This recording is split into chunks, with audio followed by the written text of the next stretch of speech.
मैदान खैबर में मरहब ने जब ऐसे कहा ना, ऐसे करके कहा कि कद अलिमत खैबर वन्नी मरहबू, तो मौला कायनात इमामुल औलिया है। हाँ, ये सूफीज़म नहीं है कि हुजूर के बारे में कोई बात करे तो मौलवी खादिम अपनी पगड़ी बचाता फिरे। ये सूफीज़म नहीं है कि मौलवी हुजूर के बारे में कोई बात करे तो मौलवी खादिम जो है अपनी इज्जत के लिए छुपता फिरे। ऐसी बात नहीं है। 70 सहाबा शहीद हुए मैदान उहद में, 30 सिर्फ हुजूर की नामूस के लिए आगे खड़े होकर शहीद हुए। एक सहाबी शहीद होते तो दूसरा नारे लगाते हुए आगे बढ़ते, वजही दूना वजह का, नफ्सी दूना नफ्से का। और जलीलो हुजूर की तरफ आ रहे हो, हमारे ये चेहरे जिस्म कटने के लिए हाजिर है। हम जो हुजूर पर कुर्बान है, हम जो हुजूर पर कुर्बान है, हम जो हुजूर पर कुर्बान है, हम जो हुजूर पर कुर्बान है।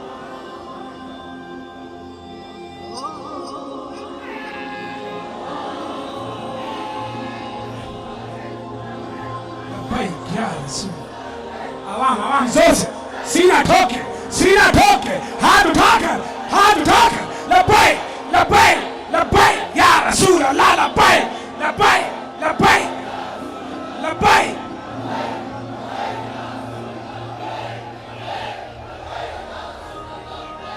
तो जो वो दहशतगर्द और है जो अगयार से पैसे लेकर कभी इधर बम धमाके करते हैं, कभी उधर बम धमाके करते हैं।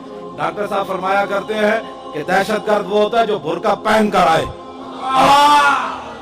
दहशतगर्द वो होता है जो बुर्का पहन कर आए, और आशिक़े रसूल वो होता है जो 27 गोलियां मारकर थाना कोसार में हाथ बांधे हुए हो, फिर पड़ता है या रसूलल्लाह तेरे चाहने वालों की।